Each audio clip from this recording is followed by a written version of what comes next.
Hello दोस्तों, नमस्कार। मैं देवेंद्र सिंह, आपके अपने यूट्यूब चैनल देवेंद्र क्लासेस में फिर एक बार आपका स्वागत करता हूं।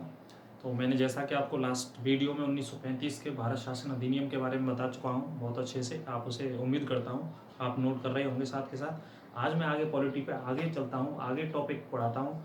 आगे चलते हैं। अगला जो टॉपिक है 1935 के भारत शासन अधिनियम के बाद क्रिप्स मिशन के बारे में प्यारे बच्चों पढ़ते हैं। तो क्रिप्स मिशन को आप देखिएगा, क्यों महत्वपूर्ण है, क्यों परीक्षा की दृष्टि से आपको क्रिप्स मिशन पढ़ना है। काफ़ी इंपॉर्टेंट टॉपिक है क्रिप्स मिशन। तो देखिएगा, आप हेडिंग डाल लीजिए, क्रिप्स मिशन के बारे में चर्चा करते हैं। काफ़ी चर्चा रहती है परीक्षाओं में, काफ़ी इंपॉर्टेंट है, काफ़ी महत्वपूर्ण टॉपिक है पॉलिटी का क्रिप्स मिशन। तो देखिए, जो ये नाम है क्रिप्स, वो एक अंग्रेज का नाम था, वो एक अंग्रेज व्यक्ति का नाम था। उसी के नाम से भारत में ये एक आयोग आया था, एक दल आया था, एक संवैधानिक आयोग था। आप ऐसे इस तरीके से समझ सकते हैं। तो देखिए, इसकी क्या पृष्ठभूमि थी, क्या भूमिका थी भारत के शासन में क्रिप्स मिशन। तो सबसे पहला पॉइंट आप याद रखेंगे यहाँ पे, मार्च 1942 में क्रिप्स मिशन भारत आया था।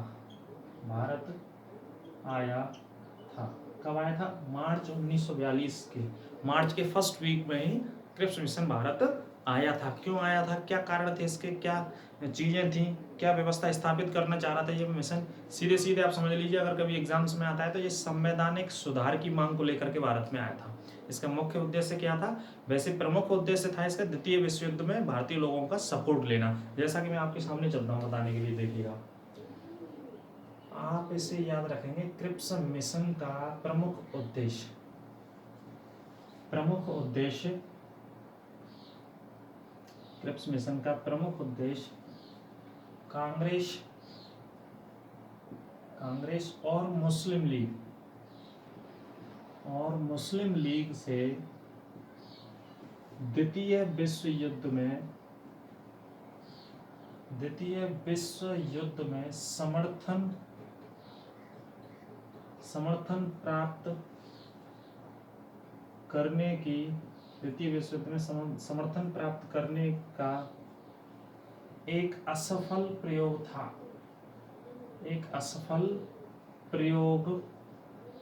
आप ऐसे समझ सकते हैं कहने का मतलब, मैंने थोड़ा सा शब्दों को घुमा के लिख दिया है। इसका जो प्रमुख उद्देश्य रहा, जो भारत में आया 1942 में आया, मार्च 1942 में आया, इसका जो प्रमुख उद्देश्य रहा वो क्या था, मेन पॉइंट क्या था क्रिप्स मिशन का? आपसे एग्जाम्स में पूछा जाएगा, वनडे एग्जाम्स में, क्रिप्स मिशन कब आया? उत्तर दीजिए आप। सॉरी, माफ कीजिए, मैंने लिखा नहीं है। क्रिप्स मिशन 1942 कौन सी वर्ष में आया था? 1942 में आया था। तो देखिए, मार्च 1942 में क्रिप्स मिशन भारत आया। भारत आकर के इसने अपने सुझावों के बारे में दिया। भारत आकर के इसकी जो घोषणाएं थी इसने भारत में रखी। तो पहला और सबसे महत्वपूर्ण पॉइंट या सबसे अंतिम पॉइंट आप कह सकते हो क्रिप्स मिशन का यही था। वो आपके सामने मैंने लिखा हुआ है, एक बार फिर पढ़ देता हूँ। क्रिप्स मिशन का जो प्रमुख उद्देश्य था वो था कांग्रेस पार्टी से और मुस्लिम लीग पार्टी से कौन से विश्व युद्ध में? द्वितीय विश्व युद्ध में समर्थन प्राप्त करना था। द्वितीय विश्व युद्ध में समर्थन प्राप्त करना था। कहने का मतलब दूसरे शब्दों में, हमारा तो सेकेंड वर्ल्ड वॉर से कोई लेना देना नहीं था, फर्स्ट वर्ल्ड वॉर से भी लेना देना नहीं था हमारा, पहले और दूसरे विश्व युद्ध से हमारा कोई लेना देना नहीं था। लेकिन फिर भी हमारे ऊपर शासन किन लोगों का? अंग्रेजों का शासन था। तो अंग्रेजों ने समर्थन प्राप्त करने की कोशिश करी कब? 1942 में। इस समय कौन सा विश्व युद्ध चल रहा था? इस समय द्वितीय विश्व युद्ध चल रहा था। जैसा कि मैं आपको बता दूं इस साइड में, 1939 से लेकर के द्वितीय विश्व युद्ध कब तक चला? 1945 तक ये सेकेंड वर्ल्ड वॉर चला था। तो इसी दरमियान भारत में क्रिप्स मिशन आता है। एक पॉइंट ये भी बनता है, इस पॉइंट को आप नोट करेंगे प्यारे बच्चों। पॉइंट ये भी रहता है, कौन से युद्ध के समय ना? द्वितीय विश्व युद्ध के समय भारत में क्रिप्स मिशन आया था। भारत में क्रिप्स मिशन आया था। कौन से युद्ध के समय? द्वितीय विश्व युद्ध के समय। कब तक चला? 1945 तक। और ये कब आया था भारत में? 1942 में आया था। आप समझ पाए होंगे, उम्मीद करता हूँ। अगला मुद्दा, जो क्रिप्स मिशन था वो किसकी अध्यक्षता में आया था? ये प्रश्न पूछा जाता है। क्रिप्स मिशन जब भारत आया था, ये किसकी अध्यक्षता में आया था? प्रमुख व्यक्ति कौन था इसे लाने वाला, इसके सुझावों को रखने वाला, इसकी घोषणा पत्र को भारत में जारी करने वाला? तो देखिएगा, प्रमुख व्यक्ति आप लिखेंगे दोबारा से, मार्च 1942 में लेबर पार्टी के, इंग्लैंड की पार्टी है ये, लेबर पार्टी है, इसी को हिंदी में आप लिख सकते हो श्रमिक दल, हिंदी में आप लिखेंगे श्रमिक दल। मार्च 1942 में लेबर पार्टी या श्रमिक दल के व्यक्ति या नेता आप कह सकते हो स्टेफर्ड क्रिप्स की अध्यक्षता में यह आयोग भारत आया था, यह आयोग भारत आया था। तो प्यारे बच्चों आप समझ पाए होंगे, सारी पॉइंटों को मैंने आपके सामने क्लियर कर दिया है। कौन सी वर्ष में आया था? 1942 में क्रिप्स मिशन भारत आया था, ठीक है, मार्च 1942 में। इसका प्रमुख उद्देश्य क्या रहा, क्यों भारत आया, क्यों भेजा अंग्रेजों ने भारत? तो कांग्रेस पार्टी थी भारत में, और आपको पता है एक मुस्लिम पार्टी थी, दोनों ही पार्टियां थी। तो दोनों पार्टियों के लोगों से क्या करना था, द्वितीय विश्व युद्ध में समर्थन प्राप्त करने की कोशिश की, लेकिन ये कैसी रही, एक असफल प्रयोग रहा, ये फेल हो गया। कहने का मतलब ये बाद में भारत में फेल हो गया था, भारतीय लोगों ने मदद करने से इनकार कर दिया था द्वितीय विश्व युद्ध में।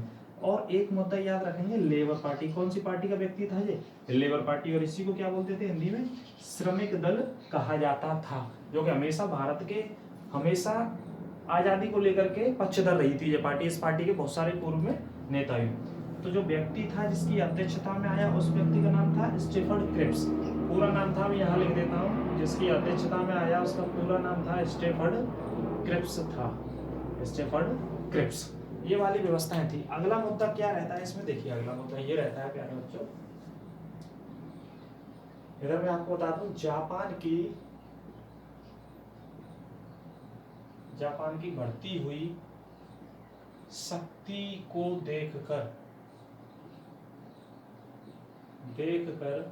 किसकी, जापान की बढ़ती हुई शक्ति को देखकर, कौन से युद्ध में, द्वितीय विश्व युद्ध में जापान इनके अगेंस्ट लड़ रहा था, और जापान में कौन थी, भारतीय सेना थी। आजाद हिंद फौज की गठन कब हुआ, 1942 में हुआ। किसने किया, रास बिहारी बोस ने। कहाँ पे किया, जापान में किया था। सुभाष चंद्र बोस कहाँ थे, जापान में थे। तो ये लोग भी, और इनकी बहुत बड़ी सेना, लगभग 50-60 हजार लोगों की सेना कहाँ थी, जापान में थी। वो भी भारत को आजाद कराने का प्रयास कर रहे थे, और इधर जापान की बढ़ती हुई ताकत बढ़ती जा रही थी द्वितीय विश्व युद्ध में। तो ये वाला मुद्दा है यहाँ पर, जापान की बढ़ती हुई शक्ति को देखकर, कहाँ पर, द्वितीय विश्व युद्ध में इसकी शक्ति बढ़ रही थी, ऐसा कहना है। द्वितीय विश्व युद्ध में आपके लिए लिख देता हूँ, नोट कर लेना, नहीं सुन पाए। द्वितीय विश्व युद्ध में तो चीन, ऑस्ट्रेलिया और अमेरिका, चीन, ऑस्ट्रेलिया और अमेरिका ने ब्रिटेन पर भारत को स्वतंत्र करने के लिए क्या किया, स्वतंत्रता देने के लिए, स्वतंत्र करने के लिए दबाव बढ़ाया था। इन तीनों मुल्कों ने कहा, तीनों देशों ने कहा, जब जापान की बढ़ती हुई शक्ति को देखा गया, जापान में ऑलरेडी हमारे देश के बहुत सारे नागरिक रह रहे थे, बहुत सारे स्वयंसेवी रह रहे थे, मलेशिया में रह रहे थे, थाईलैंड में रह रहे थे, जापान में रह रहे थे। कहने का मतलब एक शब्द में यदि आप कहें तो दक्षिण पूर्व एशिया के देशों में बहुत सारे भारतीय व्यक्ति थे जो अपने अपने स्तर पर भारत को आजाद कराने के लिए कार्य कर रहे थे। तो इसी परिप्रेक्ष्य में मैं आपको बता देता हूँ, जापान की शक्ति बढ़ रही थी सेकेंड वर्ल्ड वॉर में जापान की शक्ति को देखते हुए कौन कौन से देशों ने यहाँ पे, तो इन तीनों देशों ने, चीन, ऑस्ट्रेलिया और अमेरिका, इन तीनों देशों ने ब्रिटेन पर दबाव बढ़ाया, किसको, भारत को स्वतंत्रता देने के लिए, आजादी देने के लिए। ठीक है, ये भी एक पहलू आप ऐसे नोट कर लेना, जहाँ पे कौन से दुनिया के 3 देशों ने भारत को आजाद करने के लिए इस पर दबाव बढ़ाया था।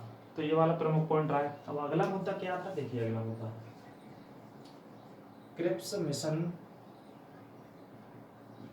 मिशन के असफल होने के बाद, क्या होने के बाद, असफल होने के बाद भारत में, क्रिप्स मिशन के असफल होने के बाद भारत में गांधी जी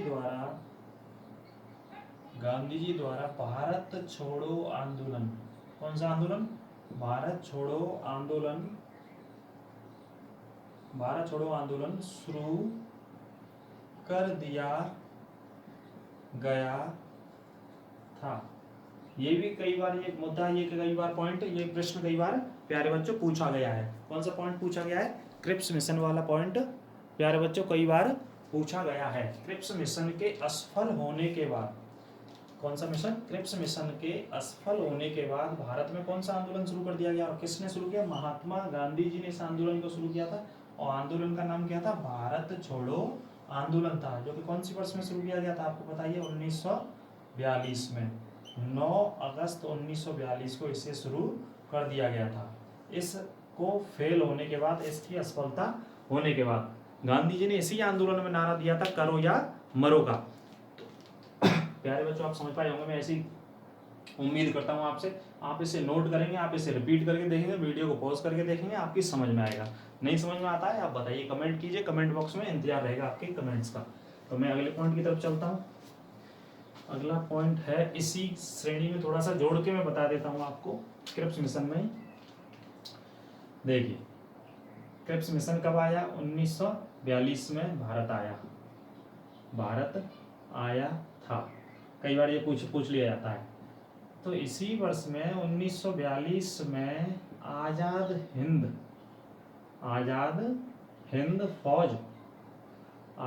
फौज का गठन किसने किया?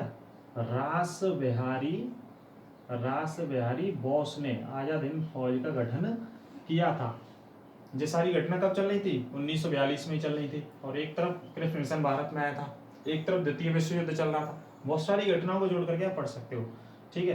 बाद में क्या होता है? 1942 में आजाद हिंद फौज का सेनापति सुभाष चंद्र बोस को बनाया गया। सुभाष चंद्र बोस को बनाया गया था। किसे बनाया गया था? बाद में सेनापति। यहाँ 42 की जगह कर लेंगे 43। वर्ष 1943 में 42 में स्थापना करी। स्थापना करने वाले व्यक्ति कौन थे? रास बिहारी बोस। स्थापना कहाँ पे की गई? जापान में स्थापना इसकी की गई थी, ठीक है। 1943 में आजाद हिंद फौज का जो सेनापति बनाया गया या कमांडर बनाया गया, वो किसे बनाया गया? सुभाष चंद्र बोस को इसका कमांडर बनाया गया था। तो ये कई घटनाओं को आप जोड़ करके पढ़ सकते हैं। हालांकि ये टॉपिक अलग है, इसे मैं अलग से आराम से बताऊंगा, पूरे डिटेल से बताऊंगा, लेकिन यहाँ जोड़ के आप इसे नोट कर सकते हैं, आराम से आपके लिए काम आएगा। देखिए अगला मुद्दा क्या था क्रिप्स मिशन में। क्रिप्स मिशन के तहत, इसे और नोट कर लेना, क्रिप्स मिशन के तहत भारत में एक संवैधानिक सुधार आयोग का गठन किया जाएगा। आयोग का गठन किया जाएगा, ऐसा इन्होंने, अंग्रेजों ने शर्त रखी थी। स्टेफर्ड क्रिप्स आया था, लेबर पार्टी का था 1942 में। तो उन्होंने कहा था आप सेकेंड वर्ल्ड वॉर में हमारा साथ देते हैं, ब्रिटेन के साथ आपके भारतीय लोगों को आप मतलब भेजते हैं लड़ने के लिए, युद्ध लड़ने के लिए, तो हम क्या करेंगे? आपके देश में संवैधानिक सुधार के लिए कोई ना कोई काम करेंगे, संविधान को बनाने की दिशा में कोई ना कोई काम करेंगे। ये संविधान की स्थिति क्या होगी, कैसे होगी, भारतीय लोग कहाँ तक चलाने में सक्षम है या नहीं है, उस दिशा में हम संविधान को लेकर के काम करेंगे। तो इस वजह से भी 1942 का पॉइंट ऑफ व्यू पॉलिटी से जोड़ करके पढ़ा जाता है। तो इस पॉइंट को आप याद रखेंगे। संवैधानिक सुधार की भी क्रिप्स मिशन में बात की गई थी 1942 में। तो प्यारे बच्चों, उम्मीद करता हूँ इसे आप नोट कर लेना, रिपीट करके इस वीडियो को आप कई बार देखना, काफी इंपॉर्टेंट फैक्ट है ये।